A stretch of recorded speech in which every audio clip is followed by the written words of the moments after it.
Welcome to Divorce and Other Things You Can Handle, a branded podcast from Worthy. I'm Jennifer Butler, and I'm your host. Handled well, your divorce will be a stepping stone for your highest freedom and most conscious living. This powerful quote comes from the new book by our guest today, Gabrielle Hartley, titled Better Apart: The Radically Positive Way to Separate. Gabrielle's book is the first of its kind to combine legal advice from an attorney with mindfulness techniques from a yoga expert. In the March 11th edition, People magazine calls Better Apart the conscious uncoupling how-to, and Gwyneth Paltrow says Better Apart provides potent, accessible tools for you and your family's future.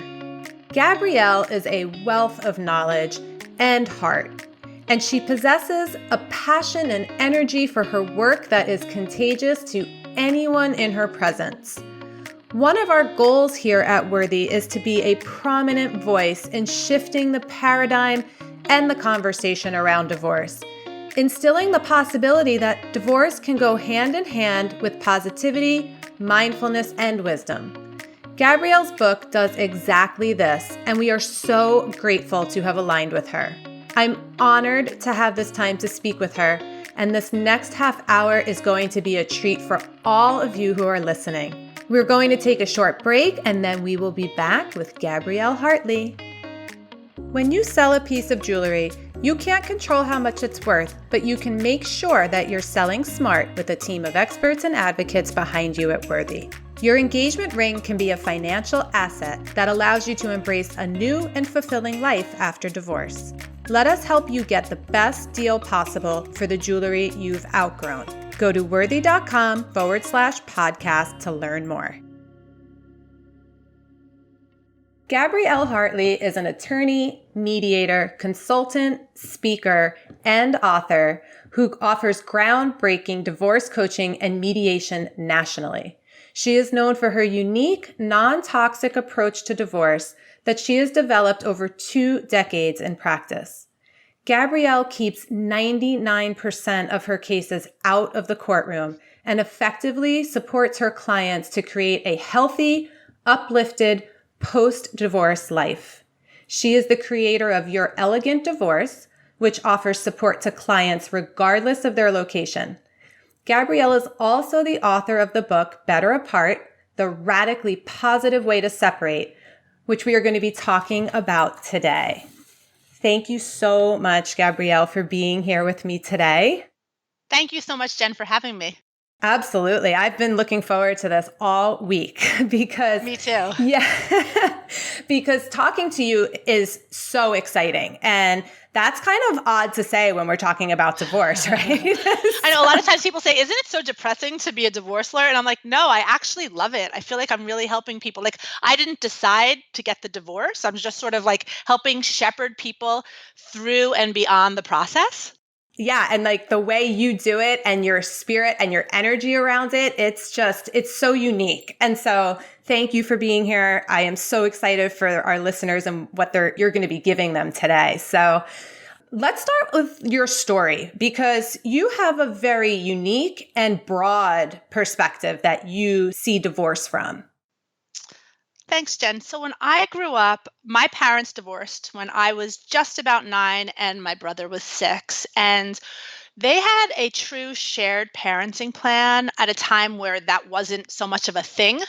And so I changed houses between my two parents almost every day. It was pretty complicated and ahead of the time. And anyway, so during that time, my friends' parents were constantly commenting on like how happy and well-adjusted I was given my circumstances, right? Because Right. it was sort of wacky. And my parents were almost braggy about what amazing divorced people they were. And I kind of thought it was a lot of nonsense. Like I didn't experience it as like so great until I worked for Judge Jeffrey Sunshine, who is like basically in charge of all the divorce courts in New York State. Uh-huh. And I saw firsthand how horribly people treat each other, how terrible the process can be. And I realized at that time that my parents had actually done a lot of things very well. Now, couple with that my parents were kind of hippies, and we went to yoga in barns and did all kinds of wacky hippie things before they separated. In my 20s, I refound meditation and yoga. And I brought these grounding, mindful processes into my practice. And when I took a step back and looked at what had my parents done that these other people could maybe learn from, I was able to distill it into what became the Your Elegant Divorce protocol. I love that. I mean, because you're experiencing it from being a child of divorce and then being on the other end where you're, as you said, shepherding people through on the other side. Yeah, and in New York City, you can not even imagine, or maybe you can imagine how crowded the court system was. There was a period of time where Judge Sunshine and I may have been the only judge and court attorney in the entire borough of Staten Island hearing all of the cases. So you can just imagine how high the tension.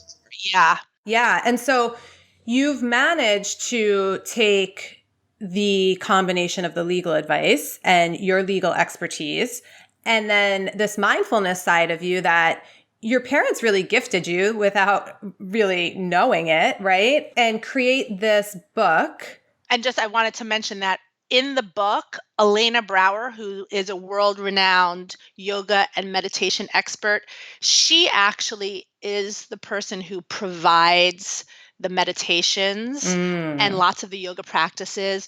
Because although I have been a yogi for over 20 years, that's not my area of extreme expertise, and it's definitely hers. So anyone who is someone who wants to go a little bit deeper or knows Elena would probably be interested in hearing her perspective. And she also shares a bunch of personal anecdotes, which are pretty interesting. Yeah, absolutely.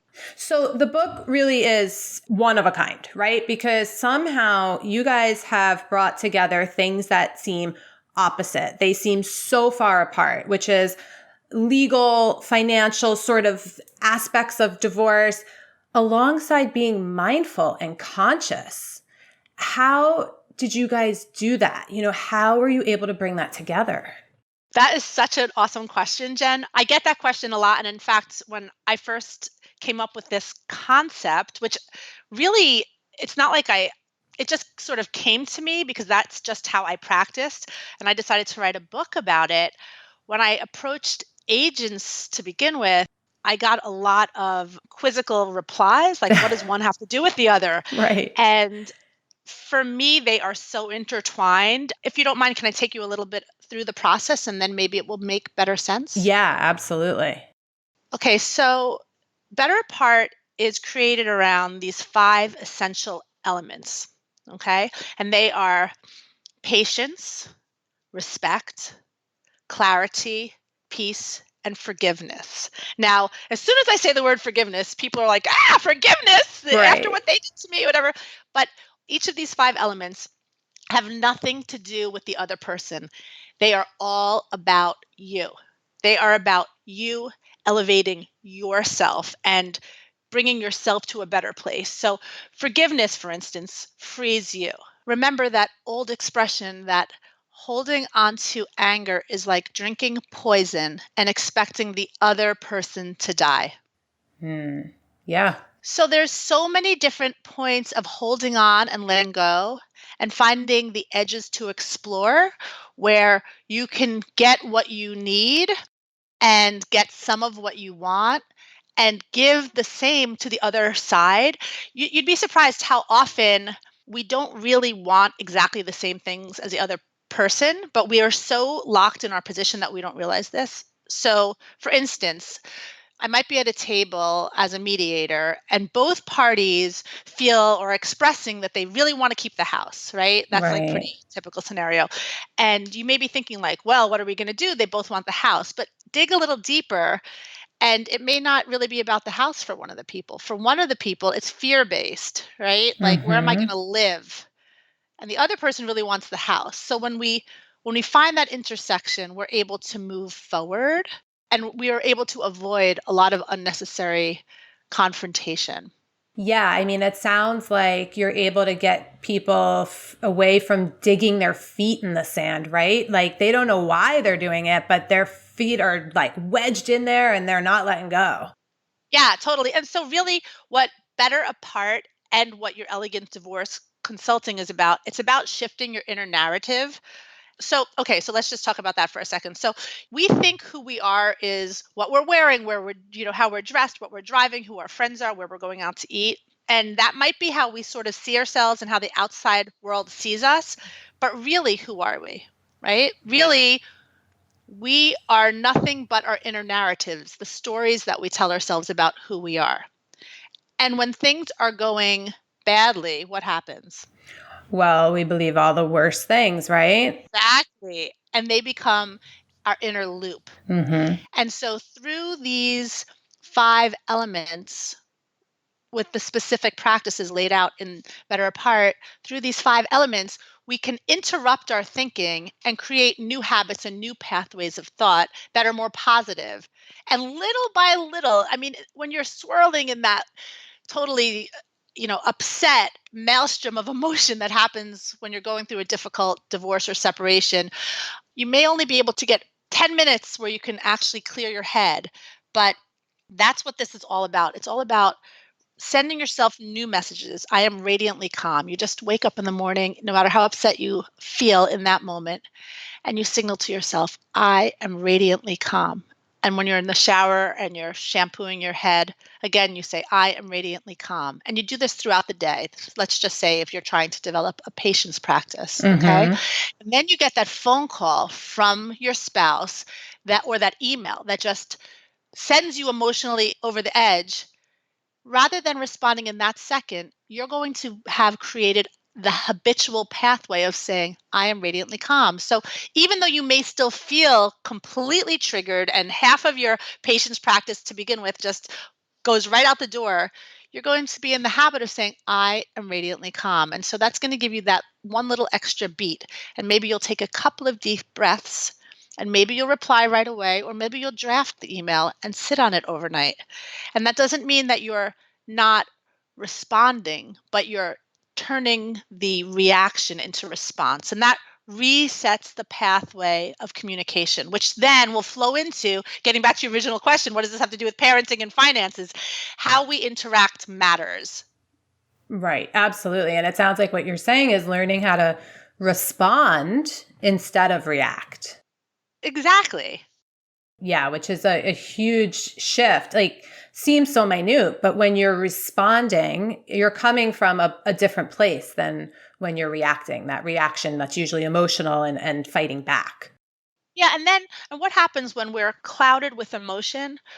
We are not clear and we are not thinking. We're acting from a heightened, flooded emotional brain. Mm-hmm. And the outcome is going to be muddy. And we're going to wind up having lots of chaos in our lives, which is not going to serve anybody, not you, not your family. Yeah, and that's exactly how I think most people describe their divorces, as very chaotic. That's right. And so this whole practice, which I'm hoping that law schools will start making required reading in all family law classes, is so that the lawyers can start remembering that we're not fighting a criminal case or a car accident. This is a family that we're helping to reconfigure. We're helping to reshape these families. Like as lawyers, we have to zealously advocate, but Mm-hmm. within the context of family law, we need to recall that long after our clients are no longer in our office, they still have to interact with each other. And if not with each other, with the aftermath of whatever we've created for their children and for their internal legacy. That's so powerful. And I feel like that's a whole other conversation that we could have about, really helping people to make that a priority, to connect with attorneys that have that as their own inner monologue. That's right. Unfortunately, it's hard. Law is something that changes very, very slowly, and law schools are institutional. So, to break into the law school and the professors already have, their required reading, et cetera. But if we could get Better Apart in there, start to create a nice pathway for conversations to have with the young kids who are in law school, because they're going to be the people who are going to be doing the advocating as we go forward. And we can really start to shift the thinking where the rubber meets the road. Yeah, absolutely. And then from the other side too, if we, as people going through it, start, Yep. asking for more, for an elevated way of doing this. I think that the common sort of thread now is, get the bulldog, right? You have to get the attorney that's going to fight and get what you want at whatever cost, because you're afraid that your ex or future ex is going to have that on their side. And so that fear, right? It seems like it's all fear driven. That's right. And I do think that if we look at the media as a model, I do think we're starting to shift a little bit. Like we don't have as many Kramer versus Kramer and War of the Roses happening. Now we have more The Good Divorce, or do you know what I'm Right. talking about? Yeah. And I think that we're seeing more models of positive divorces in our media.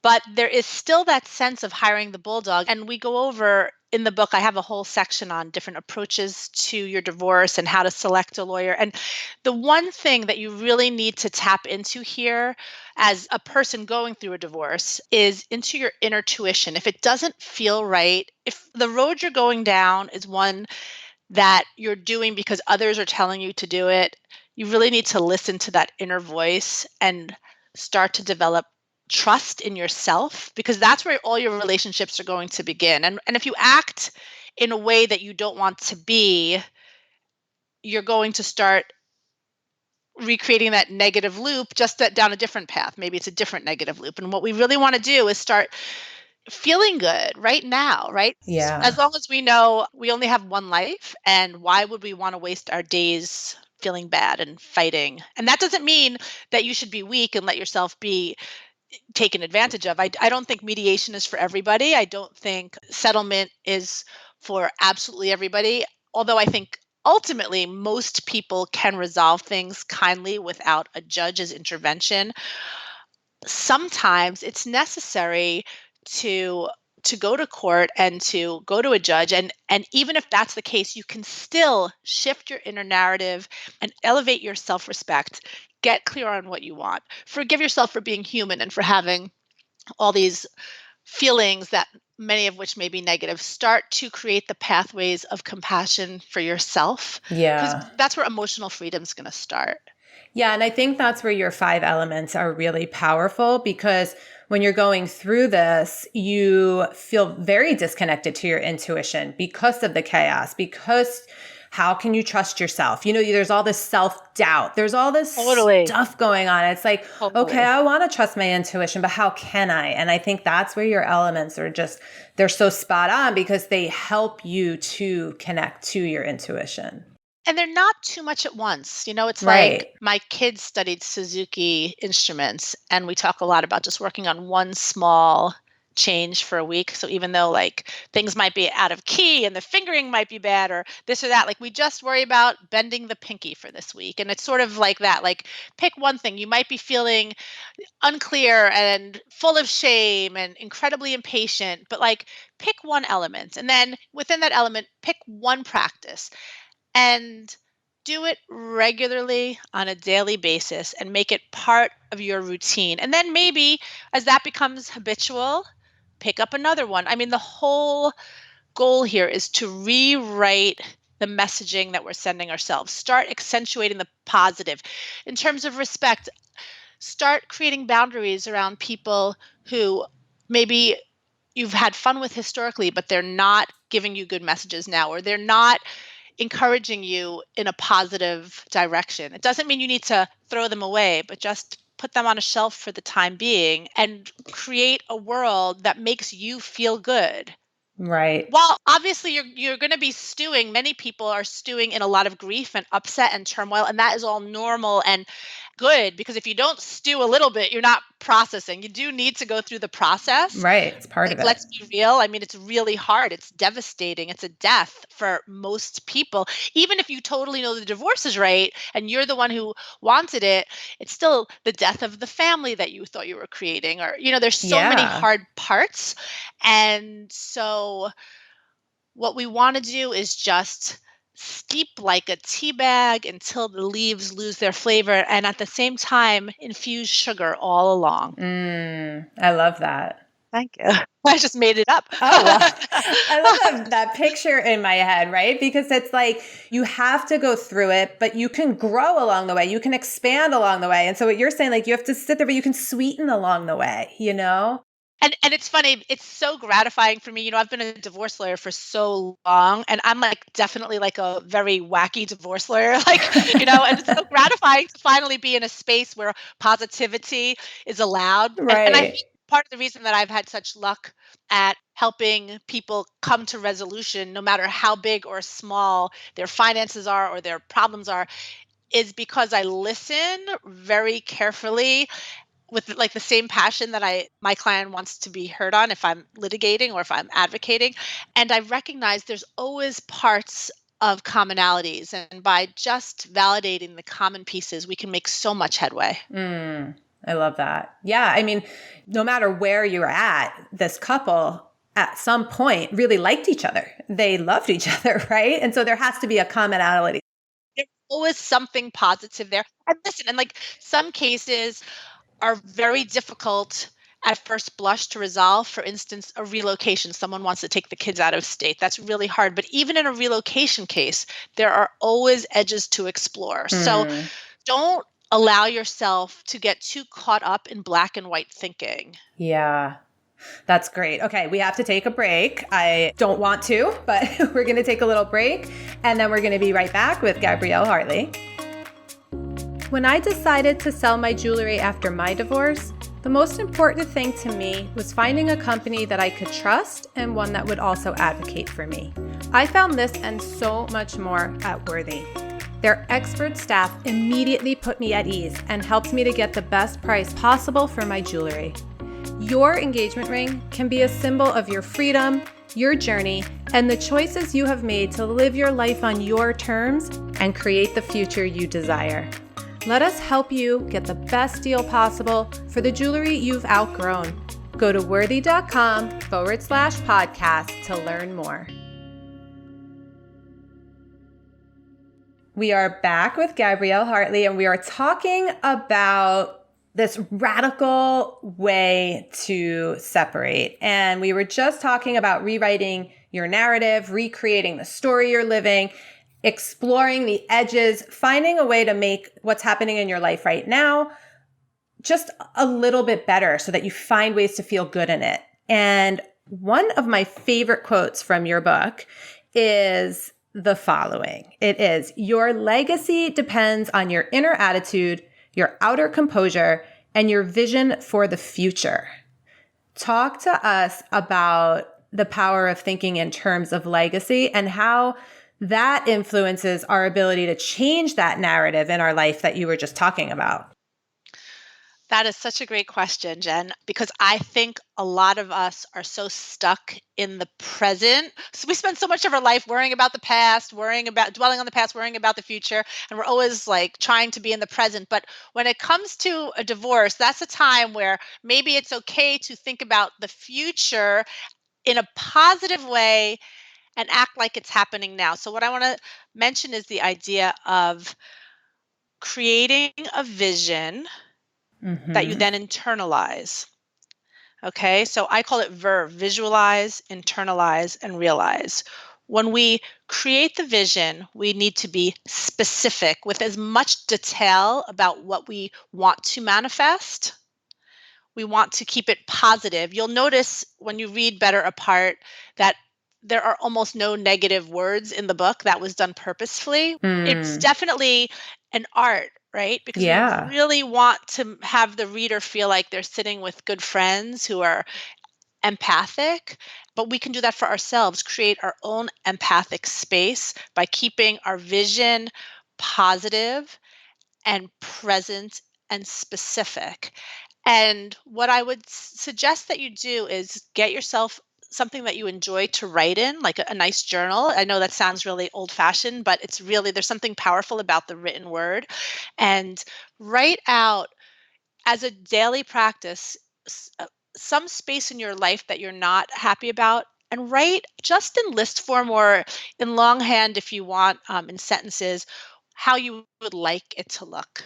Just sort of imagine what your life could be and let yourself go as fanciful as it comes to your head. Don't censor it all. Just let it flow.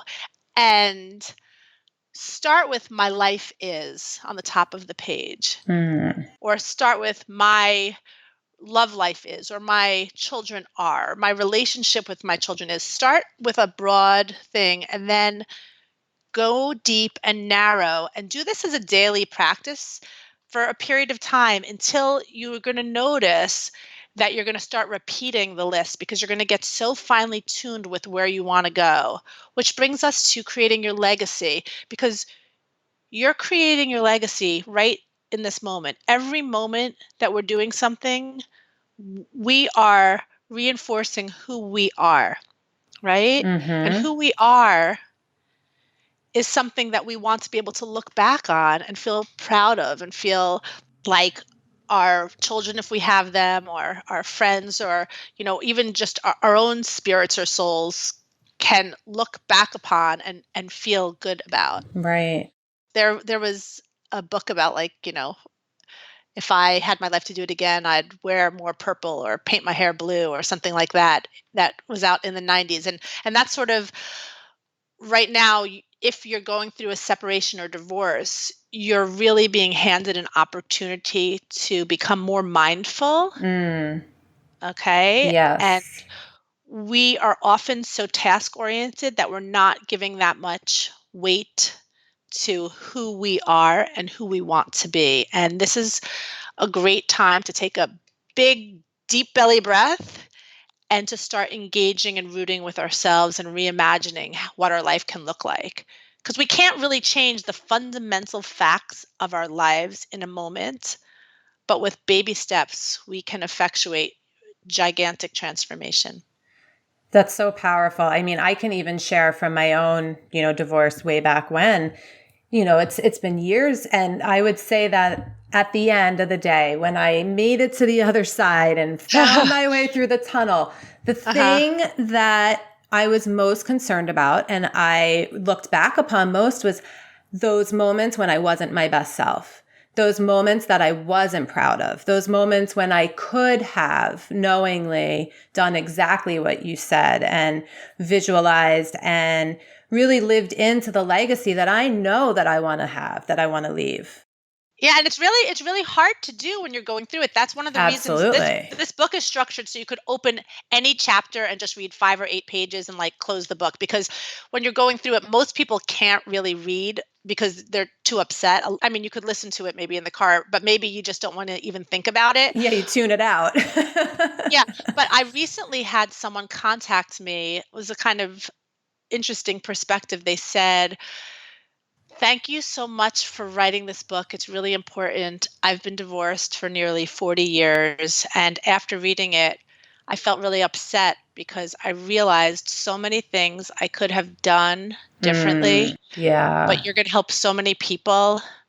I don't want to upset anybody, so I feel bad that I caused this sort of reflection. But at the same time, that was like the highest compliment, actually.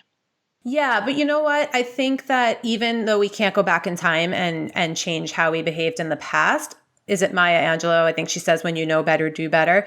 It's like, okay, I didn't know better then, but I know better now. And I can make the shifts now as a result of what I've learned. Absolutely. I think this person's ex may be deceased now, like, Ah, whatever, yes, right? The, yes, the specifics, but it is true. I mean, this person is still very much alive and has many yes. more opportunities to interact with other people, but it was very, yeah, specific to that. Very touching. I want to touch on really quick something else you say, which is slow down. You talk a lot about, even though this is a time in your life when you really just want to get it over with, probably, there's the chaos, there's all of this happening, but slow down. How do you do that? And why is that so important? So, slowing down is so important because when you're going through the divorce, everything feels much slower than it needs to be, and many people are very triggered by their own impatience and their own desire to get to the finish line well before it's time to. So Mm, people will call and say, let's say I'm coaching with somebody and they're like, why hasn't my lawyer called me back? Or, why haven't I heard back from my kid's therapist yet? Or why hasn't the judge done this or the other thing? And the fact of the matter is, it's a process. Divorce is a marathon. It's not a sprint. Mm-hmm. And so the only way through it is mindfully. If you're in too big a rush to resolve your case, it's very likely that you're going to create a resolution that you're going to regret. I have had lots of people come in where they're not ready for the separation, but their ex has moved on and they want to go after this, that, and the other thing. And 9 out of 10 times, the person who wants to move on is going to give away far too much to begin with because they just want to be done. And if you're on the receiving end of that, you know, good for you, and you'll get a very good resolution financially, maybe, or even maybe with the kids. But you want to make decisions that are made not too quickly, because when we make rash decisions, we often regret them. Yeah, I mean, it goes back to what you said before about being responsive instead of reactive. I think when you're slow, you're coming up with a well thought out, intentional response and plan as opposed to reacting. That's right. And it can be so hard to do that. I mean, I'm Mm-hmm. about as impatient as people come, right? We teach what we need to learn. And Mm-hmm. patience is definitely something that is a practice. So, one simple little thing that you can do is deep breathing exercises throughout the day, right? So Yeah. deep belly breathing in through your nose and then hold it at the top and then out through your mouth through pursed lips through a count of 5 in, and then hold it for a couple of seconds and then out for maybe 7 or 8 seconds, and then do that just as a steady flow, maybe 5 breaths. It really slows down your body, slows down your mind, and it helps you make space. If that even feels a little bit too woo woo for you, sometimes you just need to put your attention elsewhere. I've had clients call me on a Saturday night. We have court on Monday, and I don't know. I haven't heard from my lawyer yet. Blah, blah, blah, blah, blah. And I say, you know what? Go meet a friend. If your lawyer had something to tell you, they would have. They probably just don't want to charge you $600 to say, see you on Monday and listen to you vent for an hour, Right. So a lot of this is just recognizing that the emotional healing process is slow, that getting to the end point is slow. The whole process takes time. And in this age of immediacy, it's particularly hard. Right. Everything's so quick. Right. We're living in a time of instant gratification, and Mm-hmm. there is no instant gratification here. Yeah, no, that makes a lot of sense. And that ability to slow down and not only find the space, but connect your whole self. Sometimes our energy will kind of just separate from our internal self. And I think what you're talking about, that deep breathing, is you kind of feel yourself come back together as a whole person. Exactly. That's exactly right. Yeah, which feels really good when you're feeling scattered and chaotic. 100%. So we're coming to the end here. And I know you said before how, not only said before, but your work is really based on how divorce can be an opportunity for transformation, is an opportunity for transformation. What's possible? Like, in your own words, if you're inspiring the person who's listening, who is taking their first steps, is scared, doesn't, believes that everything, life is over, right? The world has just fallen out from under them. What's possible? I mean, anything's possible, right? Yeah. Opportunity is limitless. The thing to do is just to remember that you have all the agency in the world right in your own mind, in your own heart. And if you don't have any professionals that you're working with, if you are telling yourself a story that you don't have any value, it's time right here and right now to start reconnecting with yourself. Find a coach or a therapist. If you need to get a lawyer, depending on where you're at, start working with somebody who can help you tap into all that you can be, because so much of the negative messaging we have is so deep within us from the earliest parts of our lives, and it takes a lot of work to start to chip away at all of that baggage. But it is never too late to press restart. You may be here right now, but in a moment you can move incrementally forward and start remapping the whole vision of your future, no matter what is going on in your space today.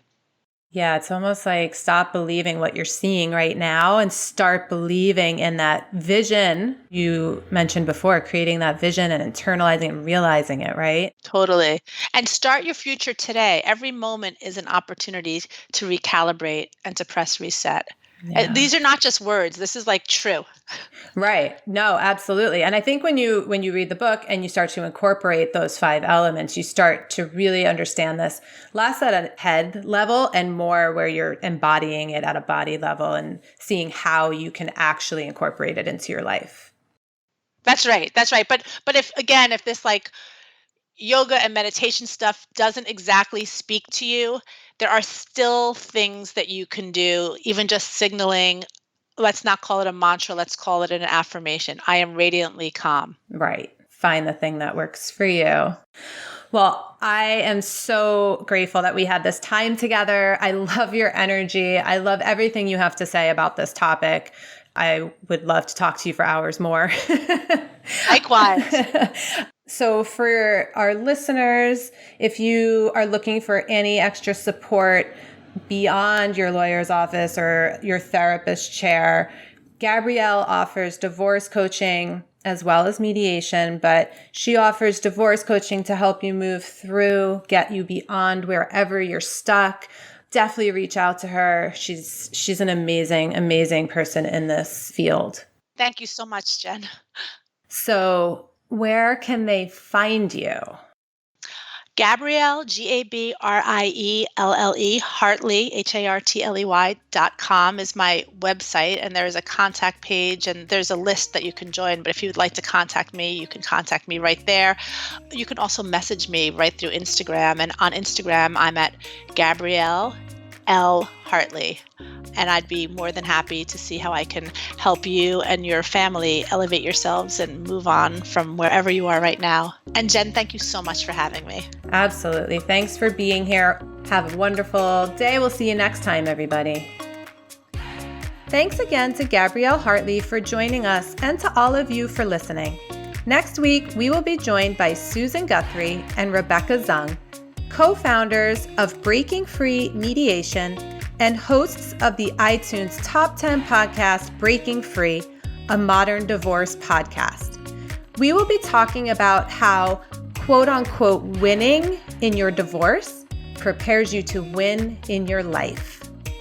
Make sure you subscribe so you can catch every new episode of divorce and other things you can handle in your weekly feed. If you like what you hear, rate and review us to help other women like you be able to find us. This podcast is for you, so email us at podcast@worthy.com with any questions or ideas that you may have. We look forward to hearing from you.